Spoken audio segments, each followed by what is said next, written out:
Assalamualaikum warahmatullahi wabarakatuh. Yang terhormat Pak Arif Yulianto, guna memenuhi mata kuliah manajemen proyek sistem informasi, di sini kami akan mempresentasikan hasil dari proyek kami, yaitu proyek sistem informasi manajemen logistik PT Pos Logistik Indonesia. Saat ini kita melihat bahwa pertumbuhan industri logistik di Indonesia berkembang sangat pesat. Hal ini secara langsung berdampak pada meningkatnya kebutuhan layanan logistik yang cepat, transparan, dan terjadwal dengan baik. Pelanggan tidak hanya ingin barang sampai, tetapi juga ingin mengetahui posisi barang mereka secara real time, serta memastikan pengiriman dilakukan tepat waktu. Perusahaan yang menjadi objek dalam proyek ini adalah PT Pos Logistik Indonesia, yang merupakan anak perusahaan dari PT Pos Indonesia, atau yang kita kenal sekarang sebagai Persero. Perusahaan ini bergerak di bidang logistik, khususnya dalam manajemen, armada, dan distribusi barang secara nasional.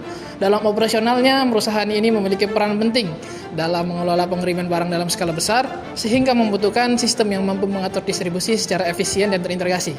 Namun, seiring dengan meningkatnya permintaan dan kompleksitas operasional, dibutuhkan dukungan sistem informasi yang lebih canggih agar proses bisnis dapat berjalan lebih optimal. Jadi, dapat disimpulkan bahwa perkembangan industri logistik Indonesia mendorong perusahaan seperti PT Pos Logistik Indonesia untuk bertransformasi secara digital, khususnya melalui penerapan sistem informasi dalam manajemen transportasi dan distribusi.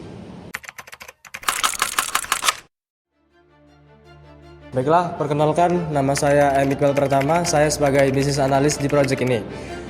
Dan selanjutnya saya akan menjelaskan deskripsi bisnis dan tren industri. Nah, PT Logistik Indonesia itu adalah anak perusahaan dari PT Pos Indonesia yang bergerak di bidang logistik. Manajemen dari armada dan distribusi nasional. Di era e-commerce yang terus tumbuh ini, perusahaan dituntut memiliki sistem pemantauan kargo yang transparan dan juga tepat waktu agar tetap kompetitif di tengah persaingan industri yang ketat. Selanjutnya tentang kebutuhan pelanggan. Ada 3 kebutuhan pelanggan yang utama. Yang pertama adalah transparansi informasi, yaitu pelanggan ingin tahu posisi dan status kargo secara akurat dan real time. Kedua yaitu ketepatan waktu, yaitu armada harus terjadwal dan efisien agar pengiriman cepat dan tepat waktu. Ketiga yaitu tentang keamanan barang. Armada juga perlu dipelihara secara rutin untuk mencegah kerusakan selama pengiriman. Baik, perkenalkan nama saya Emari Alzaki, saya sebagai QA. Baik, saya akan menjelaskan identifikasi masalah. Dalam proses operasional PT Logistik Indonesia, masih terdapat banyak kendala, seperti menghambat efisien kerja dengan sistem yang masih manual. Saat ini pengolahan data masih menggunakan spreadsheet seperti Excel. Cara ini kurang efektif karena proses input data dan pencarian data membutuhkan waktu yang sangat lama. Dan yang kedua, data tidak terintegrasi. Data antar bagian belum terhubung secara otomatis, sehingga sering terjadi ketidaksesuaian antara jadwal pengiriman dan kondisi di lapangan. Yang ketiga, risiko kesalahan yang tinggi. Karena proses dilakukan secara manual, kemungkinan human error cukup besar, seperti salah input data dan keterlambatan saat pelaporan. Yang keempat, visibilitas pengiriman rendah. Perusahaan belum memiliki sistem pemantauan secara real time. Jadi, posisi kargo tidak dapat dilihat secara langsung. Permasalahan-permasalahan ini menyebabkan proses distribusi menjadi kurang efisien dan dapat menurunkan kualitas pelayanan kepada pelanggan. Untuk mengatasi berbagai permasalahan tersebut, kami menawarkan pengembangan sistem informasi logistik kargo yang berbasis Transformation Management System atau TMS. Yang pertama, transformasi ke sistem berbasis web. Jadi sistem manual akan diubah menjadi sistem berbasis web agar data dapat diakses lebih cepat. Yang kedua, pelacakan kargo secara real time. Sistem dilengkapi fitur GPS tracking sehingga perusahaan dapat memantau posisi kendaraan dan status pengiriman barang tersebut. Yang ketiga, manajemen waktu jadwal yang terpusat. Penjadwalan armada dilakukan dalam satu sistem tersebut sehingga meminimalkan bentrok jadwal dan meningkatkan efisiensi distribusi. Dan yang terakhir adalah dashboard dan laporan otomatis. Sistem menyediakan dashboard monitoring dan laporan otomatis untuk memantau manajemen mengambil keputusan dengan tepat dan cepat dan akurat. Dengan solusi ini, diharapkan operasional logistik menjadi lebih efisien, data lebih akurat, dan pelayanan pelanggan sangat meningkat. Di sini saya Zikri Cahyadi Alamsyah, saya sebagai DBA. Saya akan membawakan materi tentang visi, misi, serta value dari sistem informasi. Mulai dari visi dulu, visi dari sistem ini adalah untuk mewujudkan sistem logistik digital yang terintegrasi, cepat, dan akurat dalam mendukung pengelolaan transportasi kargo. Dengan adanya sistem ini, proses operasional dapat berjalan lebih efektif dan terorganisir. Untuk mencapai visi tersebut, terdapat beberapa misi utama. Yang pertama, itu mengintegrasikan seluruh proses logistik ke dalam satu platform sehingga semua data dan aktivitas dapat dipantau secara terpusat. Kemudian, menyediakan informasi operasional secara real time dan akurat agar pengambilan keputusan menjadi lebih cepat. Yang ketiga, itu meningkatkan efisiensi melalui otomatisasi proses logistik sehingga dapat mengurangi kesalahan manual dan menghemat waktu kerja. Yang keempat, itu mendukung pengambilan keputusan berbasis data untuk membantu perusahaan dalam menentukan strategi operasional yang lebih baik. Dan yang terakhir itu membangun sistem yang fleksibel dan adaptif sesuai dengan kebutuhan bisnis yang terus berkembang. Selain visi dan misi, sistem ini juga memiliki beberapa value utama. Yang pertama itu adalah integrasi, yaitu memudahkan pengelolaan operasional dalam satu sistem. Kedua, akurasi data untuk meningkatkan keandalan sistem dan meminimalkan kesalahan informasi. Yang ketiga, transparansi informasi sehingga dapat meningkatkan kepercayaan pengguna maupun pelanggan.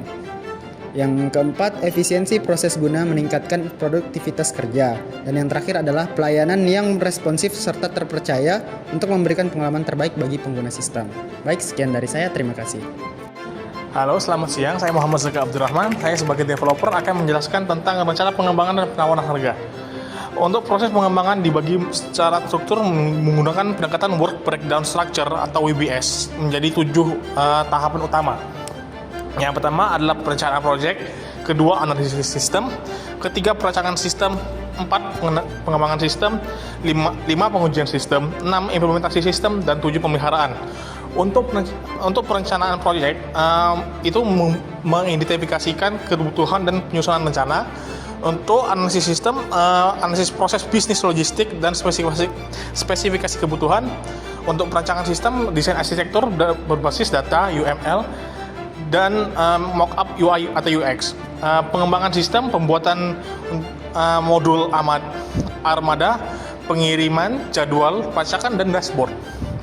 Untuk pengujian sistem terdiri dari meliputi unit testing, integrational testing, dan perbaikan bug. Implementasi sistem adalah deployment sistem dan pelatihan pengguna. Untuk pemeliharaan adanya monitoring sistem dan pengembangan fitur tambahan. Untuk rencana pengembangan dan penawaran harga ada beberapa estimasi harganya. Penawaran harga disusun berdasarkan kompleksitas sistem dengan rincian sebagai berikut. Yang pertama ada analisis perencanaan sistem dengan estimasi biaya sebesar 3 juta. Untuk yang kedua ada desain UI UX dan mockup dengan biaya sebesar 2 juta. Untuk pengembangan sistem atau coding dengan estimasi biaya sebesar 8 juta. Untuk yang keempat pengujian sistem atau testing kemungkinan besar estimasi biayanya adalah 2 juta. Untuk implementasi dan deployment, estimasi biayanya adalah sebesar 1,5 juta. Untuk pelatihan pengguna akan dikenakan estimasi biaya sebesar 1 juta. Infrastruktur atau hosting dan domain akan dikenakan sebesar 1,5 juta. Dan pemeliharaan untuk 3 bulan awalnya sebesar 2 juta. Baik, sekian dari saya sebagai developer. Saya akhiri. Wassalamualaikum warahmatullahi wabarakatuh. Perkenalkan, nama saya Emrehan Arutfi. Saya sebagai sistem analis. Di sini saya akan menjelaskan menu dan fitur-fitur yang ada pada website yang sudah kami buat.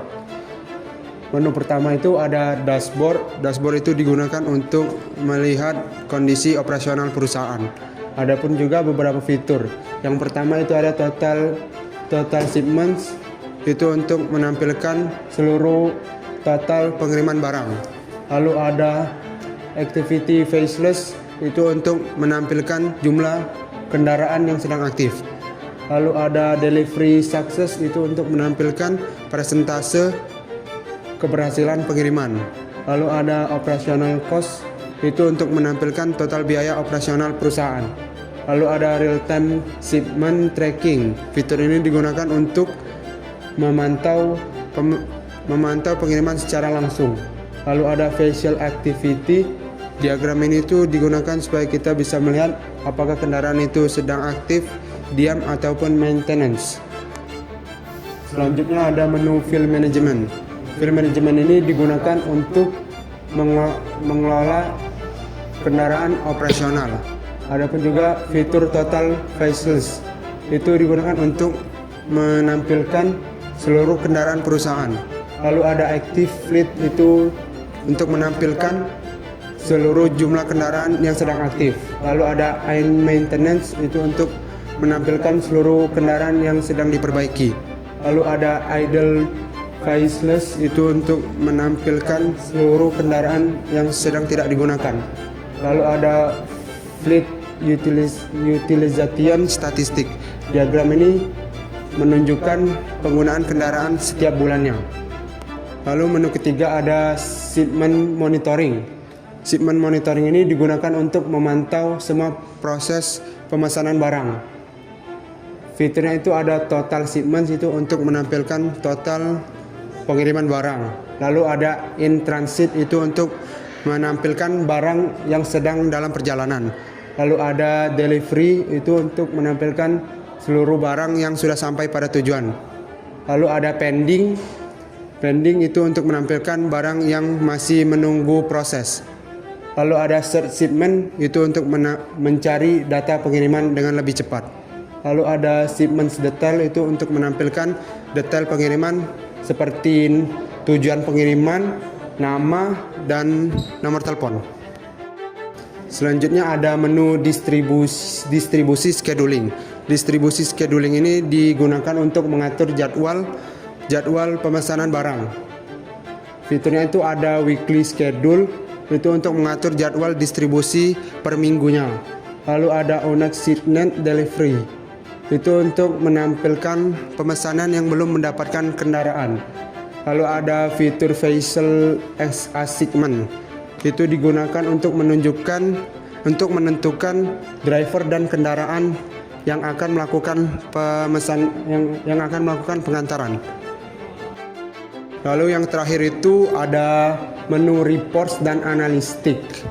Menu ini digunakan untuk melihat laporan dan hasil analisis operasional perusahaan. Fiturnya itu ada total revenue, itu untuk menampilkan total keseluruhan pendapatan perusahaan. Lalu ada delivery complete, itu untuk menampilkan seluruh jumlah pengiriman yang berhasil diselesaikan. Lalu ada fleet utilization, itu untuk menampilkan persentase penggunaan kendaraan. Lalu ada AVG delivery time, itu untuk menampilkan rata-rata waktu pengiriman barang per harinya. Lalu ada grafik revenue dan profit analistik. Diagram ini digunakan untuk melihat perkembangan pendapatan perusahaan.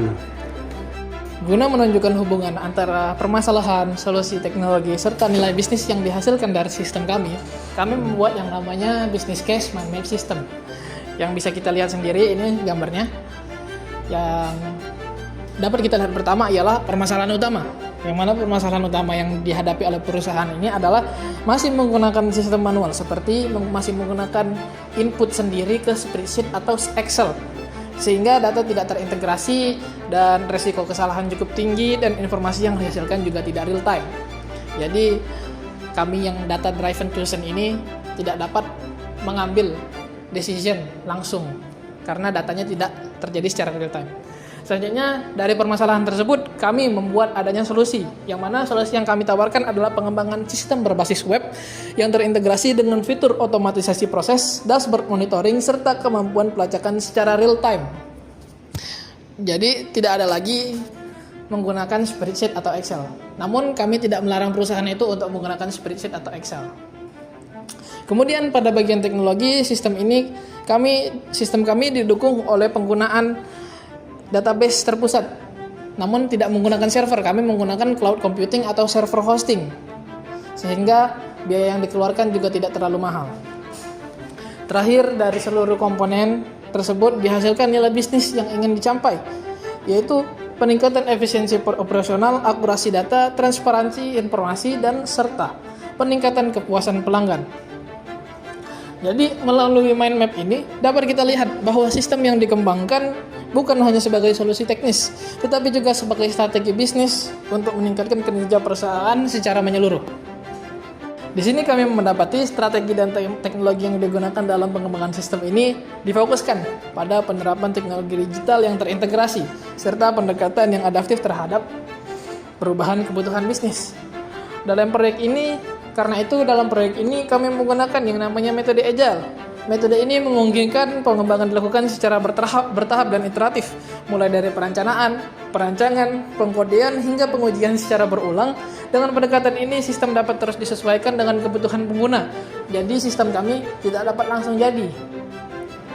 Kami menerima adanya feedback dari teman-teman serta Pak Arif juga untuk demi menyempurnakan sistem kami. Dari sisi teknologi juga, sistem dirancang berbasis web sehingga dapat diakses kapan saja dan di mana saja tanpa batasan lokasi. Kami menggunakan yang namanya tadi yang saya bilang, yaitu cloud computing dan server hosting.